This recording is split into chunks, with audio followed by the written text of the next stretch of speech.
Hey folks, Squiggly here, and welcome to a City Skyline guide to roads. City Skyline is a new city builder being released by Colossal Order and published by Paradox Interactive. It is a city builder game, very similar to something like SimCity or Cities Excel, but it is made by a completely different company, and it's pretty awesome. For the purpose of this look, I've gone into the Content Manager and enabled the, I know it's sort of a visual issue over here.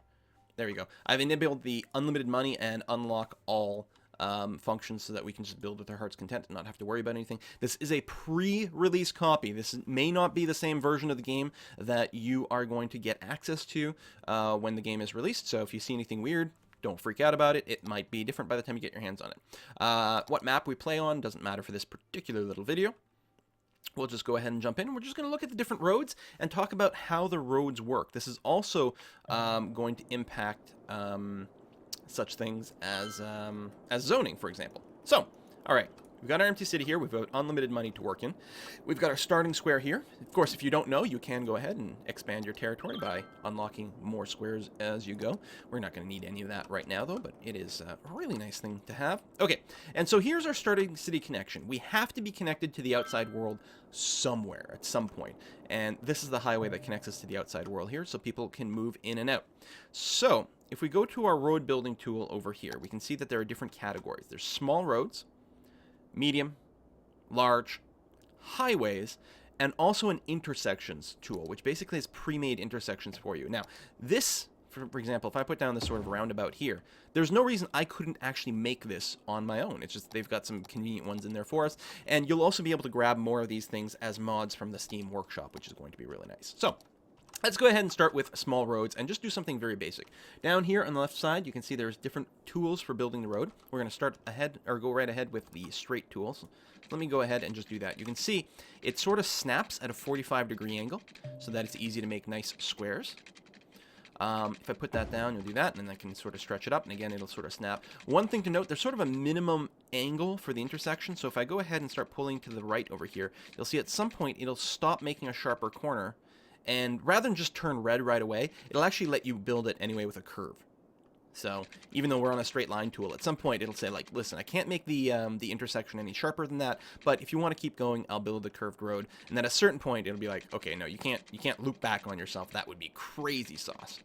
You can see it does snap to the just the little points in this grid, just a little bit like that. But that's not really limiting because you can also, I mean, you can build roads on any angle, and then you get a grid basically on any angle. So you've got a lot of flexibility. You'll notice that there are some guidelines here as you go forward. So the blue area to the side, let me actually sort of go like this. There we go. So the blue area above and below the road represents the areas that will be zoned. You see all these squares over here. If I right-click to get out of the build tool, and then I say grab my residential zone over here, I will go ahead and drop it in there. So these are residential zoning. People will move into the city and build houses here, for example. Well, they can't do it now because they can't actually get into the city. But if I do say that, now people will be able to flow into the city. And at some point, you'll start to see those houses come up. So when you're building the road, you get a preview of the area where those houses are in. Now, there's also these dashed lines that you can sort of end up here. What does that represent? Well, this is really important when you start to make, say, city blocks. Because, as I do that, if I stretch out another road over here, by stopping at this length, that's the length where if I make a corner here, you can see my zoning works out perfectly so that there's no wasted space. If I went a little bit further than that line, let's say I went one tick further than that, and then I go up here, you can see it has a one tile gap between the blocks, which you may want. For example, that's a little place that you can go and plant some trees. Where's my tree tool? Right here. So I can go, it's a little hard to see here, but I can do something like that. If I want, I can plant trees all over this area, which is going to be fine, but when people move into these houses, if I go ahead and zone this area, when people move into these houses, they will go and sort of bulldoze and replace these trees that are in the way. But the ones in the middle here make a nice little gap, keep things nice and green. Trees help reduce noise pollution, which is an important part of this game. And there you go. Anyway, back to the roads, which is the point of this video. So we've got that. If you do mouse over the road, you can get some stats out of it. So this 2-lane road costs $40 a tick, whatever, however frequently it's up. I guess it's once per day. This timer over here, that's once per day, we will get billed that much for every road. So it costs $40 for every square, every cell. So, well, this I think would be 2 cells here. Actually, maybe that's 3. Yeah. There's also an upkeep, which is 32 cents per week per cell right over there. The other information you get is the speed. You can see that cars can move on this road at a speed of 40. This road here is slightly more expensive to build and maintain, but has a strip of grass around it. The speed is exactly the same. So functionally, these two roads should work exactly the same. The cars will sort of narrow up a bit, but there's no reason you're going to get any impact on your traffic whatsoever. But by having that little strip of grass there, it increases the land value in the area and reduces noise pollution, which is really nice. Then we've got one over here, which is lined with trees. Again, speed is 40, so this is not going to impact your traffic in any way, but it's even more expensive and more expensive to upkeep, but does an even better job than the last one. And I think we can all agree it also looks very, very pretty. So you can see here it says, decorations lower noise pollution, support low traffic, and increase land value. Then we've got our one-ways. So the same variant as these three here, we've got the same three variants in a one-way. So a one-way street basically only allows traffic to flow in one direction, obviously, and it flows in the direction that you draw it in. You can see here, I'm actually going to be bulldozing part of this building by building this road. Let me go ahead and not do that. We're going to do that and that. So you can see the arrows. The arrows show up at the end of the road when you do a runway like this. So this is the direction of traffic, and both lanes go in the same direction. The traffic flow will always be in the direction that you draw the roads. At this time, you cannot sort of make a one-way in the other direction. If I wanted a one-way going in the other direction, I would have to start, say, here, and then draw it into this road. Yeah, we'll snap it into there, and you can see the traffic flows this way. Obviously, this would be a pretty incompetent little set of roads that you don't actually want to do. There is an upgrade tool. So that was the straight tool. We're talking about the curve and the, what's this one called? The freeform road tool in a second. But there's this upgrade tool here, where if I take that, let's say I take my tree tool over here, and take this road, I can upgrade this road to the tree-lined road if I want. However, you cannot upgrade to a one-way. What I can do is I can upgrade one of my one-ways to the tree-lined one, right? That's fine. But I can't go from a two-way to a one-way or vice versa. I can't upgrade one of these one-ways to a two-way. I kind of hope that that's something that we might see in the future, because I would find it very, very convenient to be able to do that. Also, I would very much like it that if you have the one-way tool selected and you click on a one-way, that every time you click, it inverts the direction of the one-way. That, I feel, would be very, very handy, and maybe one day that will happen. They are talking about having a lot of free patches and contents and updating the game. Right now, there's no tunnels in the game, for example, and that is one of the first things that they want to add in. You can make elevated roads. So let's say I start dragging a road out here. I can hit page up and start to raise the road. Obviously, we can get to be a little bit extreme. That works out.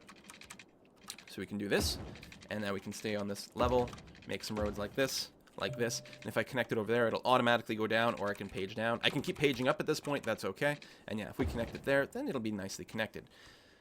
Yeah, we don't only want straight lines, though. So let's talk about the other two tools. We've got the curved road tool. So the curved road, what you do is you click, and then what you do is you're actually setting, you're not building the road to here, you're setting a sort of control point, a center point upon which the curve will work. So if I do this and then I click here, you can see now I can pull out. I mean, I can still pull in and out, but you can see that guide is still there, and that's what helps determine the angle of the curve. So depending on exactly what kind of road you can do, you set that first curve point, and then you end up with something that's tighter or a really sort of gentle curve over here. Now, if you want to make a really good, like if you want to make a perfect square, circle, like what's going on over here, you can easily do that by following the guidelines. So let's go and find some empty space over here. So if I want to do that, what I do is I click, and you see the guidelines, and I can choose whatever I want for my first direction. But what's important here is I'm going to move out, say, 2. By moving out 2 that way, and then 2 this way, and then ending up exactly on that guideline over here, I will get a nice even curve. And if I keep going like that, and like that, and like this, and like this, as long as I keep my distance constant, I will end up with a circle. Ta-da! I can also make it a much tighter circle by just, say, picking a distance of 1, for example. Like this, and like that, and like that, and like that, like that, and like that. So you can make some differently sized roundabouts, and you get those nice easy circles. And this is going to work with any kind of road whatsoever, including the large one. We'll also note over here, we've got a 2-lane gravel road. It is half the price of the normal one. So here you can see it's 40 per cell, and an upkeep of 32. This one is 20 per cell, an upgrade of 19. 32, 19. All right, pretty close. And the speed is only 30, however, so it's cheaper and slower. I don't think there's any like gameplay reason to necessarily ever use the 2-lane gravel roads, but they can look nice. They can let you make your nice little sort of farm roads like that. That's all right. Nothing wrong with that. Okay, so that's the curve tool. Then there's the freeform road tool, which I actually use quite often, except for the situations where I want to make these perfect curves that like line up exactly the way that I want. I end up using the freeform tool quite often. And what you do is you click, and then again, you sort of drag out sort of a control point, but instead of setting the middle of the curve, this bend point is automatically put in the middle of the road, and then you can just sort of keep clicking. And then, depending on exactly how you bend, how you control things, you can make some nice little squiggly roads. Let's go and pull it in a bit more like this, and then like that. There we go. Nice freeform roads. I think those sorts of things look great. I try to use these a lot, because otherwise my cities just end up looking like boxes. Like, my natural inclination is to make very efficient boxes all the time, but that's very boring. So by using these freeform curve tools, you can make something that looks very, very nice. Okay, so these are all the small roads, and that also talks about the actual mechanics. Everything else that that goes on over... Oh, there's the toggle snapping. God, I knew it was somewhere. So now, yeah, it doesn't lock onto any grid point whatsoever. You can put it wherever you want. There we go, toggle snapping. But I think most people will want snapping on most of the time, just because it really helps line everything up. All right, small roads. These, you'll note that they only come in the 2-way direction. These are sort of your 4-lane avenues. So we can drag that one, drag that one, and drag that one out. And if we zoom in, so we can see, you get your 4-lane road, speed of 50. Notice that not only do you get twice as many cars, because it's 4 lanes instead of 2 lanes, but it's got a speed of 50. It's quite a bit more expensive, though. Then you've got the 4-lane road with decorative grass, also a speed of 50, but more expensive, while also lowering noise pollution and increasing land value. And then finally, you've got the 4-lane road with decorative trees, even more expensive, still has a speed of 50. So they're all functionally identical, but by paying more, and by paying more in upkeep, you make a prettier neighborhood that makes people happy. So this might be a fine thing for, say, an industrial area, but maybe you want this for something a little bit more residential. Then we've got the 6-lane large roads over here.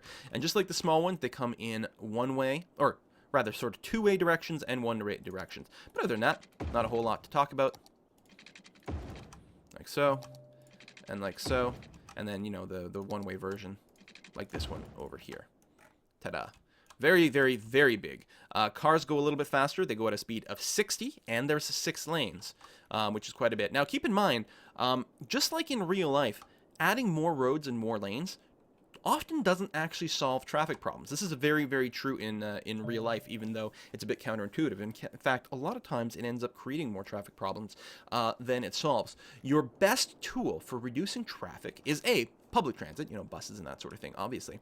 But it's not more lanes. It's actually just really good use of 1-ways. 1-ways do a really good job of improving traffic flow. And a big part of the reason for that is that it helps you control intersections. Intersections is where traffic slows down, and by using a lot of 1-ways, the intersections are a lot smoother. Again, both in real life and also in the game. It's just cars don't really have to kind of negotiate how they're going to deal with an intersection in quite the same way. Then finally, we have these highways. Now, highways are 3-lane 1-way roads, right? You will recognize this as the entrance of our city. These are highway entrances, 3 lanes in 1 way. There, highway. But one thing that's really notable about this, first of all, the speed's quite good. A speed of 100, phenomenal speed. But note that there's no zoning along these. You cannot build, so I can build over here and here, but I can't build along a highway. It's not meant to do that. Highways are relatively cost effective. You can see 70 per cell and an upkeep of basically $1, compared to the 6-lane over here, 80 per cell and the same upkeep of $1. The 6-lane highways have a speed of 6, or 6-lane roads, I should say, have a speed of 6 or 60, or 60, whereas the highways have a speed of 100, much, much faster. But they're probably relatively noisy, and you can't build along them. But what you can do is you can use them to, you know, connect your various city centers up by, you know, maybe have an elevated highway, for example. Note that sometimes you'll get a place where you're trying to cross a city and it's like, it won't let you. Well, the trick is Well, it has something slightly to do with how the roads are connected. You can do that. Also, you'll notice one of the behaviors, and this is pretty important. You'll run into this relatively early, and it might be kind of confusing. I can't... Oh, I can start a road elevated right from the beginning? That's cool. I don't think I actually realized that. Let's bring it all the way down. If I want to have a road that crosses all these avenues, I can't just drag it across like that. Not allowed to do that. But what I can do is I can click here, then there, and then continue it. So I make the intersections explicitly. It doesn't go and draw the intersections in for you. So there's an extra couple of clicks there. But there we go. So there's the highway. And then, yeah, the interchanges. And what's really cool is people, again, will be able to produce more of these and share them on the Steam Workshop. So this is all highways, so we can't build along these, but, you know, pretty good way to exchange traffic. All right, so those are all the types of roads in here. I will note that when you get to your trains, which we have to get a train station down first, but once you got a train, you can start building tracks, and the tracks basically behave the same way. We've got our straight connections. Actually, you can't make actual 90-degree corners, which makes sense on train tracks. Trains can't just, like, stop and make a hard right. They have to curve, but this is still like basically the straightish tool, but then you still have the curve and the freeform tool. And honestly, I think that the freeform tool is a great way to build train tracks. It feels very, very, very satisfying. So they work the same way. I think that's all of them. There's tunnels. Oh, for subways. Hold on. So you can put, let's say we put down a couple of subway stops here and here. You've got these tunnels, which extend out of the side of the subway station, and again you've got your same tools, so you're sort of building this underground. Invalid shape. Really? What if I do that? There we go. Then they're happy about that. I don't think we can change the elevation of the subway tracks, but I think that they can cross each other safely. Indeed. Again, you have to sort of make an intersection, but these are legal, and subways will be able to navigate these sorts of connections perfectly fine. In a sense, the water pipes work sort of the same way, but you'll notice there's no curved tools. Water pipes always have to be square angles. They never curve. But there we go. At any point with the tool, you can right-click to sort of dismiss it. So if I'm going, I can just hit right-click, and that will cancel that building. And if I want to get out of this mode completely, I can hit escape. Often you have to do that a couple times, or you can just toggle this on and off. So there you go. So I hope you find this road demo useful. Oh, bridges. So you can see here it's sort of automatically made a bridge. We've got a river over here. If I take a road and I just stretch it across water, it will go ahead and make a bridge automatically for me. And again, if I wanted to, I can click sort of halfway through. I can also like elevate it like this, and then bring it down over here if I want to do that sort of thing. As far as I can tell, there's no tool to choose the style of the bridge. However, if you go and upgrade the road, well, not like this. Can't upgrade the bridges to have trees or grass on the side. That doesn't work. But if you upgrade it to a higher quality road, sometimes it'll come with different types of bridges and loops and that sort of thing. So, a little bit of a style there. And it wouldn't surprise me if we saw a little bit more content like that later on. So, yeah, I think that brings us. Oh, the highways. I forgot to talk about the sound barriers. So I said that highways are very, very noisy. Well, you can have a version with the sound barrier. Come on, there we are. Which is to say these big walls over here, and you can see the speed is exactly the same. The upkeep is quite a bit higher, but by having these sound barriers, the noise pollution from the traffic will be a lot lower. And then yeah, there's these highway ramps, which are basically one lane. I think they're one lane. Yeah, well, they're one lane, one-way roads. And again, just like highways, you can't build along them. So they allow you to connect different highways with one another, and they're relatively inexpensive. So it gives people different ways to do things. And again, if you look at, say, this intersection, it's quite clearly just highway over here, highway with a sound barrier. Actually, that's not a sound barrier. I guess it's just because it's elevated. It's got a bit of a fence put in there. We've got a bit of a traffic light poking through over there, but, you know, there we go. Games will be games. And then you've got your highway ramps over here that they're using to connect things up. So there we go. All right, that brings us to the end of the road demo. Hopefully, this tells you all the tools that you need to get things going. If you are interested in how I use roads when I build my cities, then be sure to watch my actual Let's Play on the same channel. I'll try to remember to link it down below, and we can have a discussion about how we might want to start the city off right away. Which might be different from... If you have unlimited money, you might come up with a completely different road structure than if you're playing a game with not unlimited money, because without unlimited money, you have to sort of build your town immediately off the highway over here. Otherwise, you're going to go broke, although you can always bulldoze things later on and then build it in a different way. Thanks for watching, folks. See you next time. Bye-bye.